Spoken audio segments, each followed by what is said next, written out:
그러다가 여기 찾은 거예요. 여기에 사우디아라비아에 무려 40배 달하는 원유가 묻혀있는 걸로 이게 추정해서 우리가 정말 알려줬어요. 그래서 박정희 대통령 때 갑자기 호재죠. 그래가지고 이걸 우리가 개발해야 되겠다라고 딱 선언을 했는데 일본 이제 끼어든 거죠. 아니 이거 여기 밑에 우리 오키나와에서 가깝다. 그러니까 이거 일본 거다. 근데 그 당시에 국제법은 어떻게 있었냐면 대륙동이라고 하는 바닷속에 있는 이렇게 언덕인데 이게 육지에서부터 자연적으로 이어져 오고 있는 나라 거예요. 근데 우리나라는 제주도에서부터 마라도 이어까지 자연적으로 쭉 이어지고 있는데 일본은 오케아에 오다가 갑자기 깊은 해구가 하나 있어요. 되게 깊은 틈이 있는 거죠. 그래서 가다가 뚝 떨어지는 깊은 데가 있어요. 그래서 끊겨요. 이게 대륙동이. 그래서 일본은 그때 권리가 없고 우리나라가 독점적으로 권한을 가지고 있어서 우리나라 땅이 됐는데 일본이 이제 돈질한 거죠. 우리나라가 그날 가난했잖아요. 60년대. 그러니까 자본도 없고 뭐 기술도 없으니까 일본이 싹 접근해서 이제 속삭인 겁니다. 자, 공동개발 합시다. 당신들 땅이니까 우리 일본이 자본과 기술을 냈으니까 원유 캐가지고 반땅합시다. 5대5로. 그러니까 우리는 어차피 못 캐고 있는 건데 한 푼이라도 부족했을 테고 일본하고 하면은 좋잖아요. 그래가지고 일본하고 이제 공동을 하겠는데 여기서 우리나라가 최악의 실수합니다. 우리가 갑자기 의심이 든 거예요. 혹시 저러고 일본이 혼자 빼놓으면 어떡하지? 우리 빼돌리고 지네끼리 개발해서 어떡하지? 그래서 우리가 안전장치를 둬요. 어떤 안전장치를 두냐면 자, 두 나라가 합의하지 않으면 어느 일방이 혼자 개발할 수 없다. 이런 조건을 넣자는 거예요. 일본이 고민하는 척 하다가 오케이 해줍니다. 그래서 그걸 넣었거든요. 근데 웬걸 이게 오히려 우리의 올가미가 되었어요. 일본이 갑자기 기계폭탄 철수하겠다는 거예요. 왜? 아니 뭐 생각해보니까 많이 원유가 없는 것 같다는 거예요. 그러니까 우리는 지금 자꾸 기대하고 있는데 일본이 뽑아서 가버리니까 이게 개발이 안 되는 거잖아요. 근데 이제 우리나라가 그 다음에 경제 성장을 했네요. 그러니까 우리가 돈도 있고 기술도 있어요 지금. 우리가 혼자 개발하면 되는데 아까 그 조항을 딱 넣었잖아요. 어느 일반이 개발할 수 없다. 그래서 우리가 개발을 못하고 있는 거예요. 그래서 여기 이제 어마어마한 원유가 묻혀있는데 우리가 지금 개발 못하고 있고 일본은 지금 시간만 가게 기다리고 있어요. 왜냐하면 그 사이에 국제법이 바뀌었어요. 바뀌어가지고 이 대륙분이 지금 자연적으로 이어지는 현상이 아니라 아까 앞에 보신 대로 6km부터 200캐리까지를 먼저 한다. 그럼 우리도 6km 200캐리 이만큼, 일본도 200캐리 이만큼이거든요. 그래서 일본이 더 커요, 면적이. 그래서 일본이 거의 90% 정도 다 먹을 수가 있어요. 그래서 우리 일본에게 통째로 뺏길 위기에 처한 지역이 이어도 지역의 제7왕국가 되겠습니다. 여기에 더 슬픈 일은 중국애들. 아까 제가 중국을 좀 제가 깠는데 걔들이 왜 대국인지 모르겠어요. 이것들은 이제 뭐 하고 있냐면 여기 지금 요만큼 제7왕국이거든요. 바닷속에 원유가 여기 있을 거 아니에요. 그럼 파이프를 여기서만 꽂는 게 아니라 옆에서 꽂아도 파이프 꽂으면 뽑아 먹을 수 있잖아요. 중국인이 몰래 와가지고 여기다가 파이프 꽂았어요. 막 쪽쪽쪽쪽 빨아먹고 있는데 현재 이제 가장 그래서 이득 보고 있는 게 중국이에요. 근데 중국이 이제 빨대 꽂고 쪽쪽쪽 빨아먹고 있는데 우리가 빨아먹지 마라 그러면 중국 애들이 또 오리발 내리는 거죠. 아, 우리는 7번구가 아니다. 우리는 이 중국 쪽 해역에서 파이프 꽂았다. 멀지 않으냐 지금. 근데 파이프가 길어가지고 거기까지 닫고 있는 거거든요. 이제 그러고 있는 거고. 그래서 일본이 중국하고 지금 계속 뒤로 또 협작 중입니다. 이제 3년이나 끝나니까 한국은 빼돌리고 따돌리고 일본하고 중국하고 우리끼리 나눠 먹자 이거를 지금. 중국 무조건 오케이 겠죠? 예. 그래서 지금 우리가 이제 왕따당이 생겼는데 여기 지금 브레이크를 걸어준 나라가 있습니다. 우리한테 큰 힘이 되겠죠? 누굴까요? 예. 중국의 적은 미국이잖아요. 이제 미국이 중국을 강력하게 압박하고 있는데 지금 에너지도 차단하고 있고 여기에 지금 사우디에 40배의 원유가 묻혀있다면은 그거 중국 갖다가 뭐 압박하나 마나야 돼요. 그러니까 일본, 미국이 딱 나와가지고 일단 일본에 좀 뚜기가 깠죠 이제 정신 차린 것들 하는 거 까고 한국하고 해봐라. 근데 우리는 지금 별로 마땅치 않은 거죠. 이제 한번 뒤통수 맞은 데다가 우리가 우리 기술로도 뽑을 수 있는데 돈도 많고 굳이 일본 나눠먹고 싶지 않고 일본도 차라리 중국하고 나눠먹지 한국하고 나눠먹기 싫다. 그래서 지금 조만간에 미국이 한번 결정을 해줘야 될 것 같아요. 사실 한국이나 일본이나 뒤에 이제 위에 있는 큰 형님은 미국이라고 하는 현실이기 때문에 미국이 현재 제시한 거는 여기까지 제시해놨어요. 그러면 이거 워낙 큰 돈이니까 이거 한국 주고 대신 여기 이거 독도 이거 일본인이랑 먹어라. 우리나라 정부가 받았을까요? 안 받았어. 안 받습니다. 일본은요? 오케이 했습니다. 이거 먹겠다는 거예요. 아니 일본은 왜 이거 큰 돈을 주고 이걸 먹겠다는 걸까요? 그러면 생각해보면 이만큼의 가치가 있다는 거잖아요. 그죠? 예, 맞습니다. 독도가 그 원유 그 400조 이상의 큰 가치가 있습니다. 어떤 가치가 있는지 제가 이제 강의 통해서 이렇게 알려드릴 거예요. 그래서 현재 여기 이어도 해역이 있는 남쪽이고요. 가장 동쪽에 이제 당연히 우리 독도가 되겠습니다. 거리가 꽤 떨어져 있죠. 지금 울릉도에서 그렇죠? 꽤 떨어져 있습니다. 87km니까 거의 100km랑 떨어져 있고요. 일본의 오키라는 지역이 여기인데요. 아까 제가 한 180km, 200km 떨어져 있다고 했죠? 이따 큰 그림으로 다시 한번 시도 보여드리겠습니다. 자, 여기 아까 말씀드린 이제 영토에 대한 개념도입니다. 땅이고요. 땅으로부터 12해리, 아까 22km라고 했죠? 여기까지 영해니까 여기는 누구도 못 들어와요. 이거 들어오면 이제 우리가 발표합니다. 근데 여기서부터 200해리까지는 배터리 경제 수익이라고 해서 우리나라가 우선권을 갖고 개발할 수 있는 거고요. 그다음에 그 뒤로 넘어가면 공해라고 해서 자유롭게 이동하는 지역이 있고 배터리 경제 수역 위까지는 이제 우리가 영토가 아니에요. 영해와 영토 위까지가 영공이라서 우리나라가 이 하늘을 갖다가 지배할 수 있게 되겠습니다. 자, 현재 우리나라의 그 영해가 선이 이렇습니다. 이 서해안 지역이 워낙 선내 맞기 때문에 다닥다닥하기 때문에 그 섬에 다 일일이 다 이렇게 하면 이 영해가 너무 둥둥하니까 그런 할 수가 없잖아요. 그래서 외곽선을 따고 외곽에 난 섬들 갖다 쭉 이어가지고 직선을 이어서 직선 기선이라고 하거든요.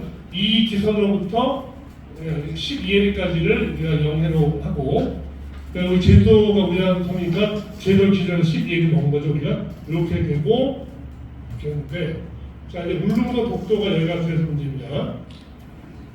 울릉도와 독도 우리나라 땅이니까 울릉도와 독도의 서부 기준으로 해서 12해리가 우리가 여기 있는 걸 됩니다. 그런데 문제는 뭐냐면 우리가 또 실수를 해요. 이게 나라가 좀 이게 국제법과 국제정치에 대한 이게 영향이 없다 보니까 자꾸 실수하게 되는 건데 뭔 실수했느냐? 그 실수가 최근입니다. 김대중 대통령 때 노무현 대통령이 이 주무장관 해수장관을 실수합니다. 어떤 실수하냐면 이승만 대통령한테 잘해놨거든요. 우리가 이승만 대통령 때 우리나라 영해를 독도를 기준으로 하겠다 해가지고 독도를 기준으로 하니까 아까 배터리 경제 수역이 어디서부터? 독도서부터 거주는 거예요. 이제 이만큼 이제 우리나라의 배터리 경제 수역이었거든요. 그러니까 여기서 어업 활동 우리나라밖에 못하는 거예요. 일본 배가 들어서 어업하려고 그러면 우리가 허가를 받아야 되는 거죠.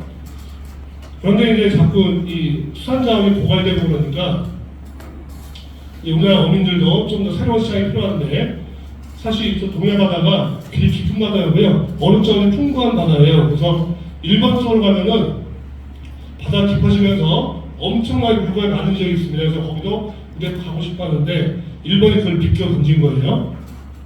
일본이 60년대 맺은 한일 어업협정을 일단 파기했어요. 걔들 모르게 파기 잘해요? 파기하는 건 법적으로 문제가 없어요. 한쪽 당사자가 이거 우리 이제 마음에 안 드니까 다시 합시다 안 해갖고 파기하면 다시 교섭을 하면 되는 거죠. 그래서 일본이 파기합니다. 파기하고 어업협정 다시 맺읍시다. 마치 우리나라도 좀 새로운 어장이 필요하니까 오케이 콜 그래가지고 했어요. 해가지고 이쪽에 있는 그 지역 이름이 야마토뱅크거든요. 대화퇴라고 하는데 야마토뱅크를 우리나라도 갈 수 있게 공동 수역으로 하자. 일본이 오케이 해줍니다. 대신 그 기준선을 독도가 아니고 울릉도로 해주라. 그러니까 독도에서부터 선을 넣는 게 아니라 울릉도 기준 선을 거주라.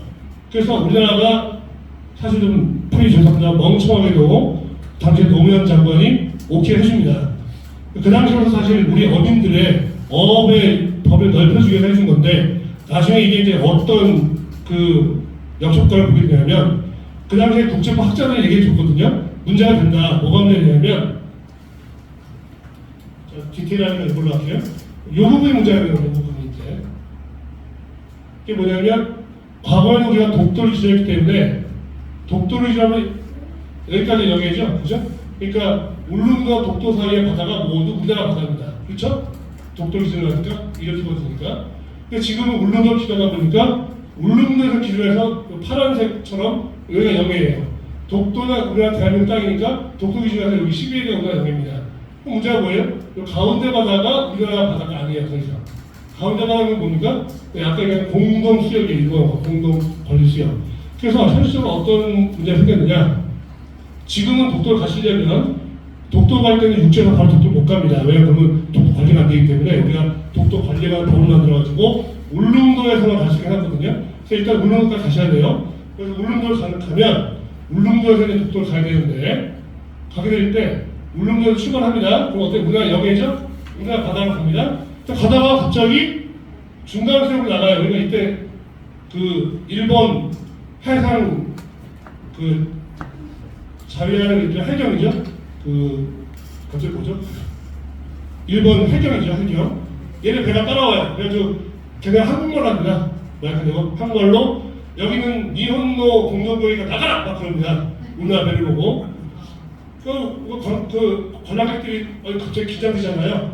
그러니까 선장이 또 열심히 무장칩니다. 근데 해경에다가 도와주세요 해경 치면은 우리 해경배가 바로 또 뒤에 따라붙어요. 그래가지고 우리나라 그 페리오와 일본 그 해상 순시선 일본 해경배 사이에 갑자기 팍 치고 들어옵니다. 한국 해경배가. 그래가지고 우리 해경배가 일본 배한테 일본말로 얘기합니다. 와타시와 하면서 나가라고 합니다. 이제 여기는 공동구역이고 한국 민간이기 때문에 나가라고 합니다. 그러면 서로 간에 거기서 싸울 수 없잖아요. 뭐 경찰들이 뭐 싸우겠습니까? 서로 의존되고 있는 거예요. 그래서 이제 민간인들 독도에 갑니다. 가면은 이렇게 약간 이렇게 휘어져 들어가거든요. 계속 따라와요. 이제 계속 따라오면 일본 배가 따라옵니다. 한국 배 뒤에서 이제 호위해주고 있고. 여기는 만약에 이제 더 사태가 험악한 걸 대비해서 약간 먼 바다에서는 우리나라 해군함정, 약간 동해 이란대에 들었잖아요. 해군함정이 멀리서 이제 딱 레이더를 보고 있어요. 해군함정은 모두 23대이기 때문에 먼 바다까지 레이더를 볼 수 있잖아요. 그죠? 미사일도 쏠 수 있으니까 보고 있고요. 일본도 해상 자위대의 군함이 여기 와 있습니다. 그러니까 멀리서 서로 레이더를 보고만 있는 거죠.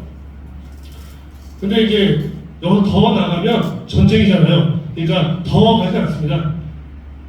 그래서 딱 한 번 더 간 적도 있어요. 이따 제가 보여드릴 건데. 그래서 요즘에 더 가지 않고, 이부터 이제 우리 민간인들이 여기 독도에, 우리가 영해에서 이제 연으로 수업 들어오면 끝난 거죠. 우리 일본 순시간 이렇게 쫙 돌아갑니다, 다시. 뭐라고 일본말로 뭐라고 하면서 돌아가요.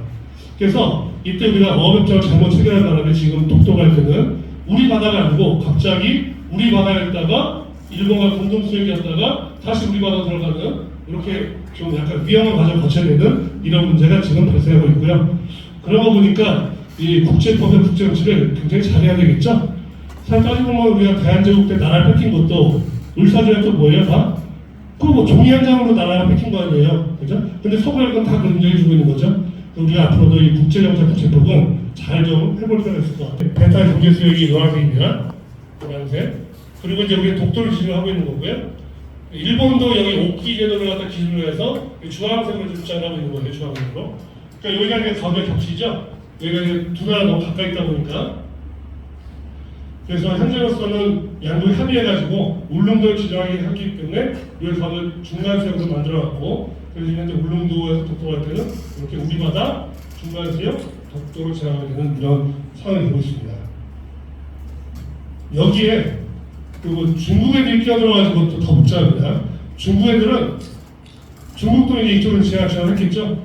중국 애들이 이제 난도가 되거든요. 그러니까 뭐 일단 머리 잡아놓은 거예요. 머리 잡아놓고 지나가고 있는데 이 불쌍한 북한은 힘이 없으니까 얘 형님이 좋을 때 나서 그래서 뭐 거의 포기해야 되는 거고요. 그래서 북한은 여기 어로 잡으면 거의 안 돼요 지금. 조금만 나가면 여기서만 지금 북한이 물고기 잡고요. 조금만 나가면 북한 어선단이 밀려가지고 중국 배들은 지금 아예 북한 배들은 어로 잡아도 못합니다.